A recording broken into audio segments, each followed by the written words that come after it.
world of medicine, where every decision can change lives, your peace of mind is crucial. This is where Pattern steps in.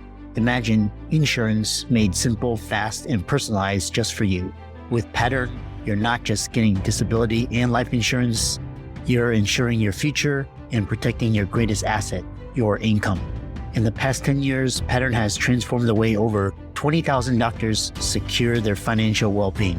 Discover the simplicity of securing your future at patternlife.com or click the link in the description.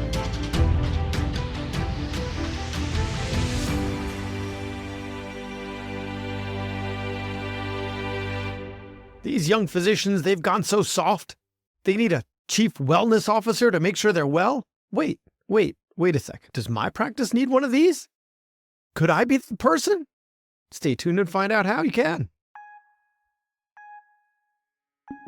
Hey, this is Brad Block, host of The Physician's Guide to Doctoring. This is a personal and professional development podcast for physicians where we have experts on the show that try to teach us everything we should have been learning while we were memorizing Krebs cycle. Welcome back to the podcast. On today's show, we have Dr. Jennifer Shaer. She is a board-certified pediatrician and international board-certified lactation consultant, a certified executive and life coach, and the chief wellness officer at Allied Physicians Group, one of my favorite pediatric groups because it's where I bring my kids and they refer me a lot of patients. So we love them there at Allied Physicians Group. In addition to general pediatrics, she has a special interest in breastfeeding medicine and in empowering parents and patients to maximize their behavioral and emotional health and well-being. And she is also the host, and you definitely need to check this out, of the Reinventing the White Coat podcast, which is available on Spotify.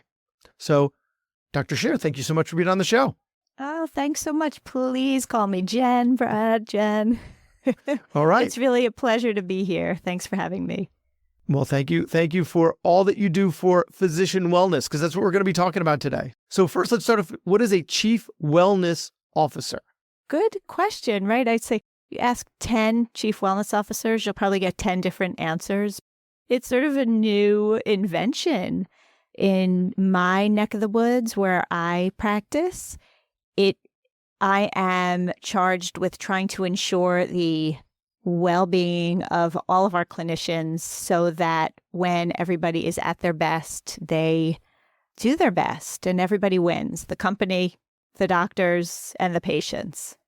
I guess it's kind of like positive psychology, but for a business, right? Like psychology has always been the study of what's wrong with people and how to make that better, and positive psychology. And we've had Jordan Feingold on the show a bunch of times where she's talked about that. It's taking someone who's doing well and find out how to get them to do even better. So it sounds like that's what wellness is for a business.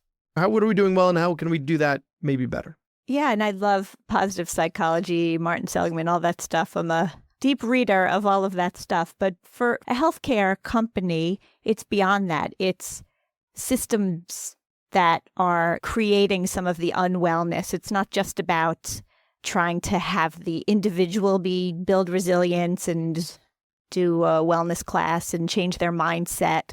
It's how do we make the workplace more easier to function? Not shaming the people, because doctors are the hardest working people on the planet.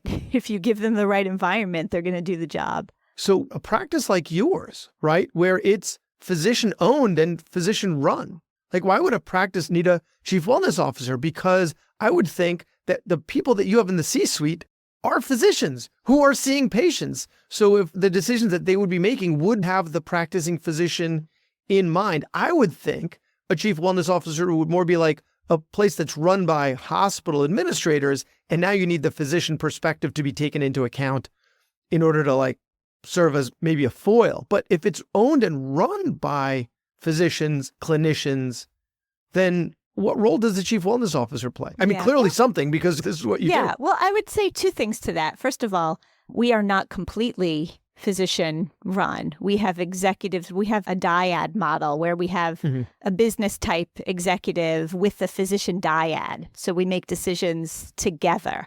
So I'm dyad with our chief operations officer, who's not a physician. But you're right. If it was just a practice and it's all doctors, you'd think you wouldn't need it. But think about how we are. We are sometimes our own worst enemies. and, how we have been trained in our mindset to just like burn that candle at both ends and go, go, go, go, go, go, go. And how many of your partners haven't taken a vacation? And then what we expect, it's I walked uphill both ways in the snow. In the snow. Right. Yep. We expect the younger generation to work as hard as we did. And so there is a role for it in all capacities, I believe.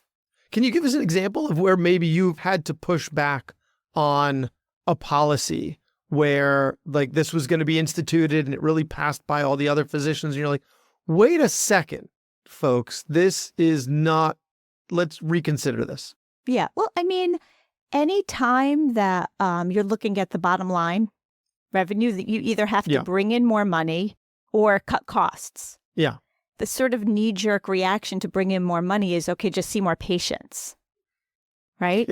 And so to that, I say, okay, if you want to see more patients, how are we gonna bring in support staff? How are we gonna make the doctor more effective? Yeah. So, we started to test things. Not everything works, right? But it's that constant give and take. We did a scribe trial with scribes, things like that. Look, it's challenging. I'm not going to say we have it all figured out, but we do have the commitment to try to always be moving in the right direction.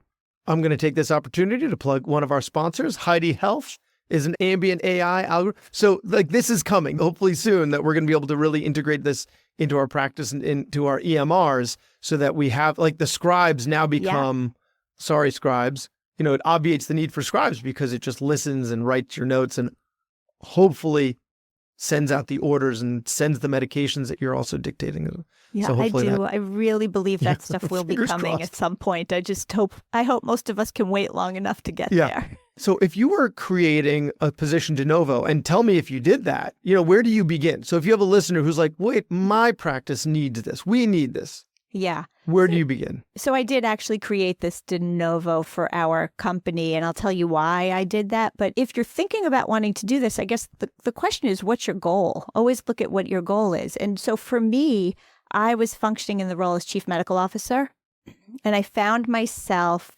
frequently being called in, not just for, how are we going to handle COVID and all the different things related to things for the company, but I was frequently called in to have conversations with physicians who were misbehaving or not signing their charts or things like that, things that needed to be dealt with. But I found myself always coming at it from, well, why? Yes.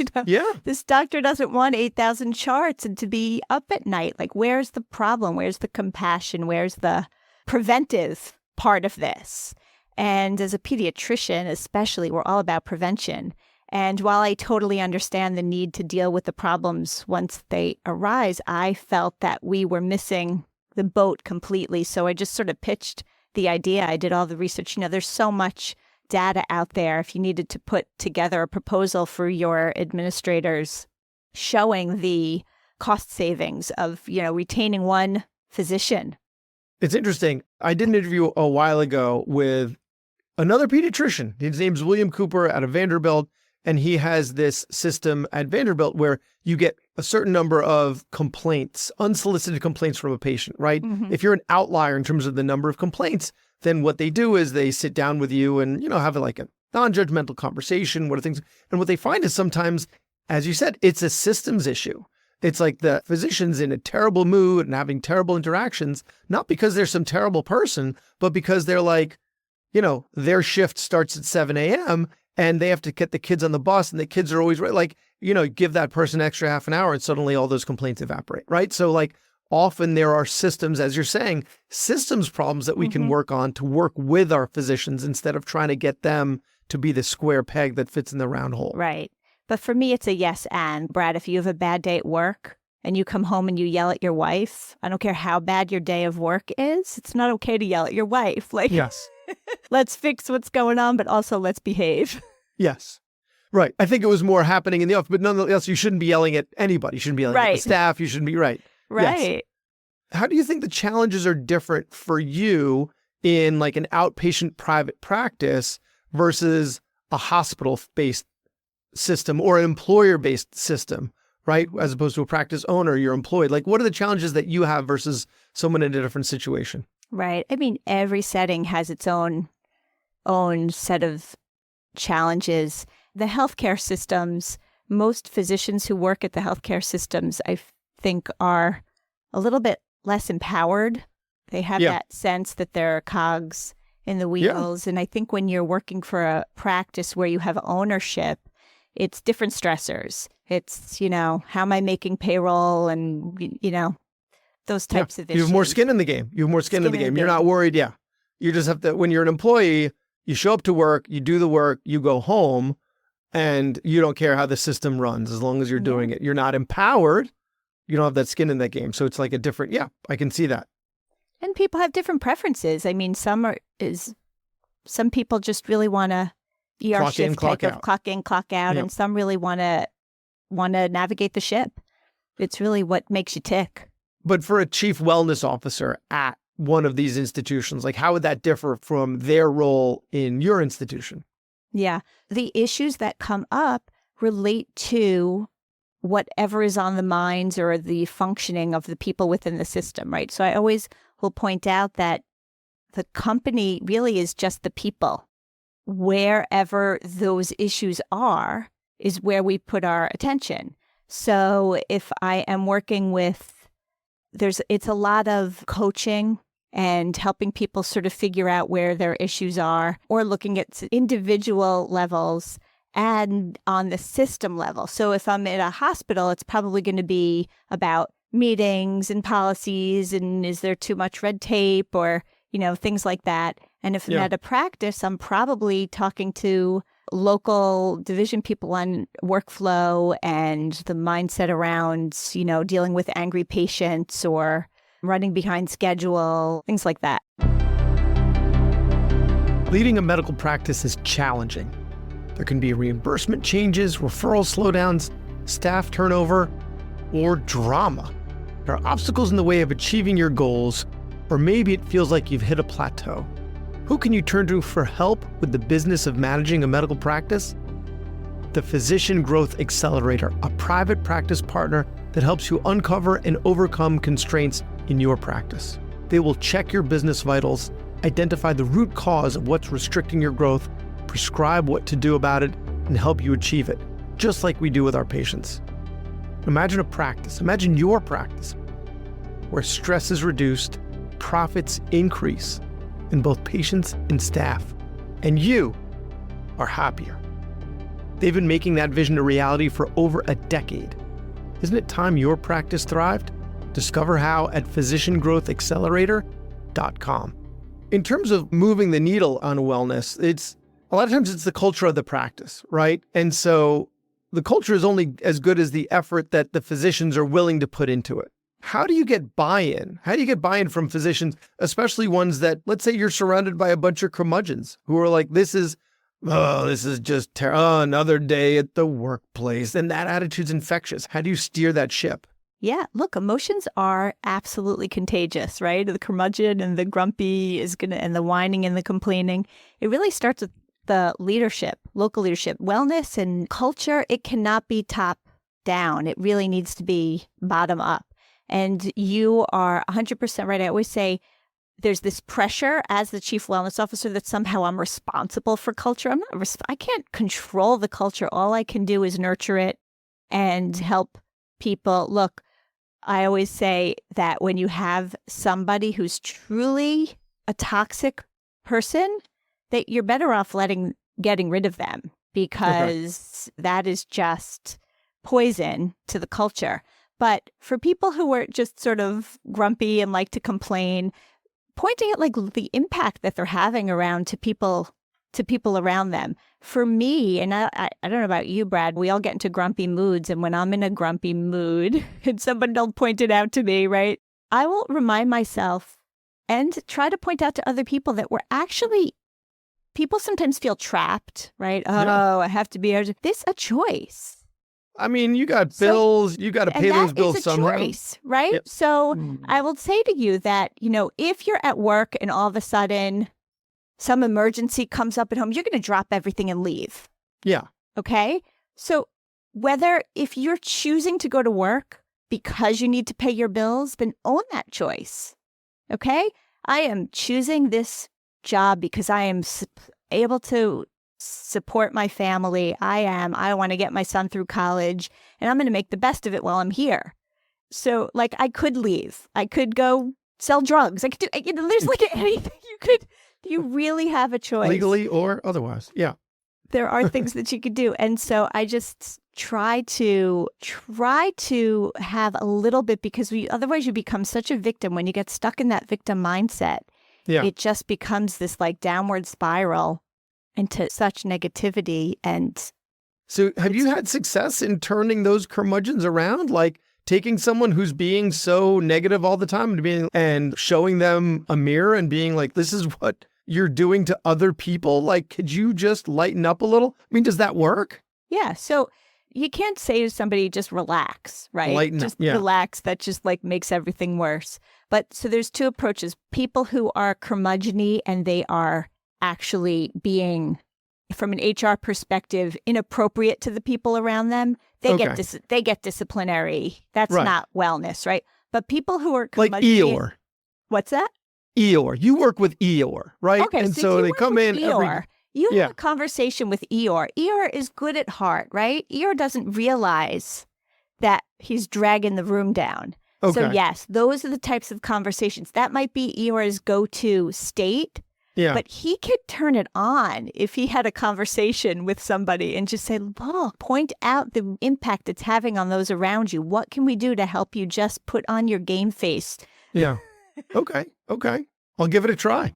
And this kind of dovetails with that Eeyore, because I want to ask you about learned helplessness. Like, and this might work more in a setting of an employed physician, but this idea that the system can't be changed, I can't be changed.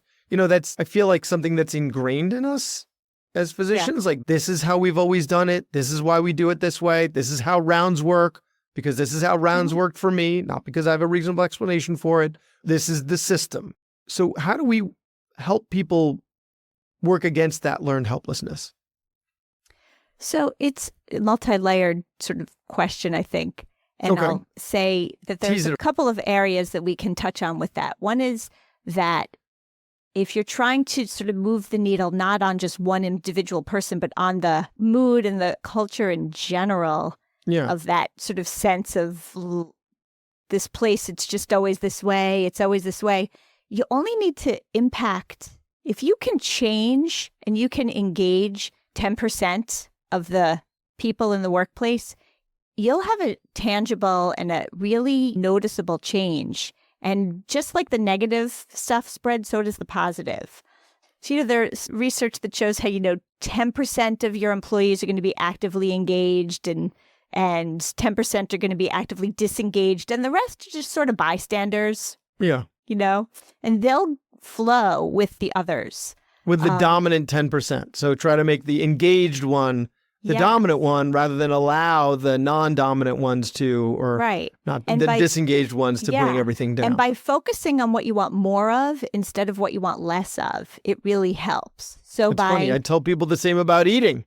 Focus on eating more of what you like to eat that you can eat with impunity rather than stop eating the things that you... Exactly. Yeah. So I love that. I love how that works. Exactly. So you take your hotspot people and you give them the, attention, the praise, and you empower them to then trickle down some of that behavior to others. And then the grumpy people just become sort of less relevant.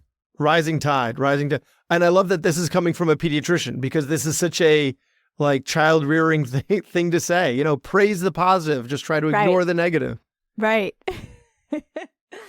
I want to make a point about pointing out true burnout.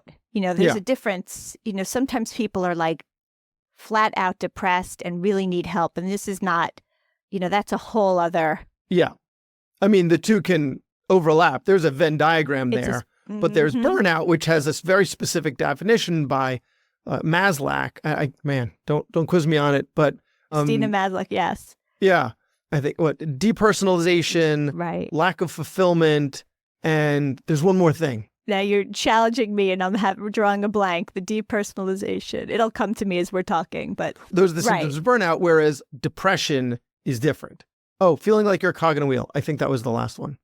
But that, that when we talk about wellness, I mean, that's sort of picking up on those people and really trying to get them sort of the emergency support that they need and the real intense support. Yeah. That's kind of one little piece of this. Really, the focus that I have, it's sort of like the difference for me, the difference between therapy and coaching, right? When you're really not functioning, therapy brings you up to baseline. But when you're sort of at baseline and you really want to take off, that's where coaching comes in. The wellness journey for me is much more of a focus on, okay, you're here. How do we raise you up? And by raising you up, everybody else kind of comes up with you. Yeah. Actually, the more I'm looking into this for my own practice, the more, because we're working on like patient satisfaction right now. Mm-hmm. And so we're deciding how we're going to roll that out in the practice. And what we're doing is, or at least what we're talking about doing, is doing that more in a highlighting the positives rather than focusing on the negatives. We definitely want to address the negatives in terms of like any outliers and anything that really needs attention, as you were saying, that like that one outlier who's really having a tough time, and you really want to look after your colleagues in that situation, but using these shining stars as the example for and allowing that rising tide to lift all the boats. Yeah. And listen, doctors want to be heard. They want to know that you not going to be able to change everything, but they want to know that their issues are being heard. So have you heard of what a GROSS initiative is? No. GROSS, it's like the AMA initiative. It's called Getting Rid of Stupid Stuff. So what we recently did is we surveyed all the doctors and asked them the one question, what's one thing? Give me like the top thing that if we could change would make your day better. Yeah. And we got this huge long list of things, and then you categorize them into easy fixes, things that can't be changed, that you just need to deal with, or things that need a project and we're going to address. And we sort of did it. And some of them were so easy to fix, and it was 1, 2, 3, and that's so rewarding. And then some were like, okay, I hear you. This is stressful, but we can't. The EMR is the EMR. Like, I can't change that. It exists. Yeah. And then there were several projects that we took on, and then giving that feedback to them, like, thank you so much. And they're part of the process. That's kind of like an operational wellness initiative. Yeah. To speak to you think like, what does a wellness officer do? It could be coaching and therapy. It could be leadership development. It could be operations. It could be so many things. That's funny. I was about to ask you as a closer, if you're going to be a wellness officer, what's one thing that you could do at your practice tomorrow?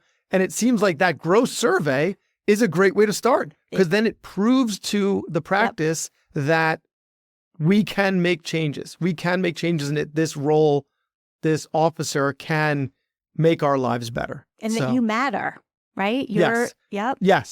That's another thing also, that I try to do with my practice is make sure that the staff has a voice and when they have ideas, there's a route for it to take to get to the leadership. Because there are some terrible ideas, but there are some great ideas out there that can really change the practice and feeling like they matter. Yeah, I love it. I love it. Develop your people, look, that's my best advice, is do what you can to develop your people, and they will grow your company. Well, if people want to find you and they want to listen to Reinventing the White Coat, where do they find you? So I'm easy to find on LinkedIn, probably is the easiest place, or my website, shaercoaching.com. You can link to my podcasts straight from there. It's on Master Clinician's website and on Spotify.